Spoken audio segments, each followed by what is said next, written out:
So what I was asking was, with the government schools having similar atmospheres, what do you feel about international schools joining the bandwagon, make it all colorful? All the schools, they had some fancy jerseys to whatnot. So compared to the government schools, I'm sure we are not there yet. But what is it that is lacking, or how you think the international schools should look around this? Building sports within the school. Well, thanks for the opportunity. I would say it's definitely a good chance for all these kids here. When we played under 14, we never had this support, from the school, or we were never bought in our school buses, never had our own name printed in our jerseys. And I would say this is amazing, this is brilliant, and big high five to Trainocate for what they're doing for all these kids, and especially supporting the international schools tournaments and giving them the spotlight and seeing where the things are going. So yeah, Zaf, I would say you're definitely catching up with the government schools, and it looks like you'd overtake them anytime soon. Well, it's not about overtaking. I think we should all be a part of it to see what we could take the best practices from the government schools and plug it in here, and what the international schools could do.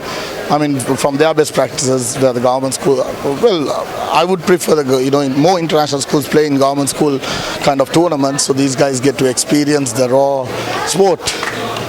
So it's amazing. So let's. Yeah. I would say the ultimate goal for all these kids here would be to play against the government schools, to have their own tournament against the government schools and see if they could match the skill set of all the government schools. It is international schools have their own tournament and government schools have their own tournament.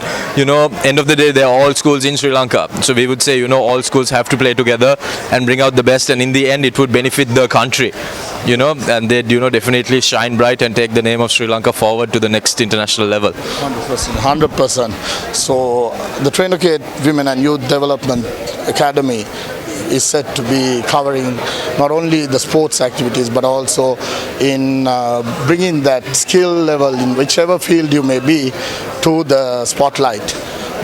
Working with schools, universities, providing scholarship programs, to providing free trainings like what Trainocate is providing on data, AI, cloud, and so on and so forth. So anyways, back to the action, and maybe go around the grounds looking. It's an amazing atmosphere, and I'm loving it. So catch all soon. Once again, meeting more people, and until around 5:36 we'll be live. We have the lovely looking, beautiful ladies dressed up here in the cultural dresses. It's more than football here. It's more than football. It's all about the atmosphere and a carnival going on. So let's see, and let's catch up soon.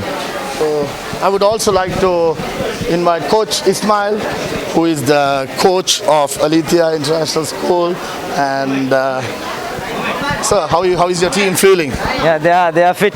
They are boost for this. You're in both the finals. Both the finals and the under 14 and under 18 teams. So how you feel? Having both your teams in the finals. Yeah, it's really nice to be in the finals, both teams together, right? So I hope we can do this. All the best, sir. All the best. Thank you.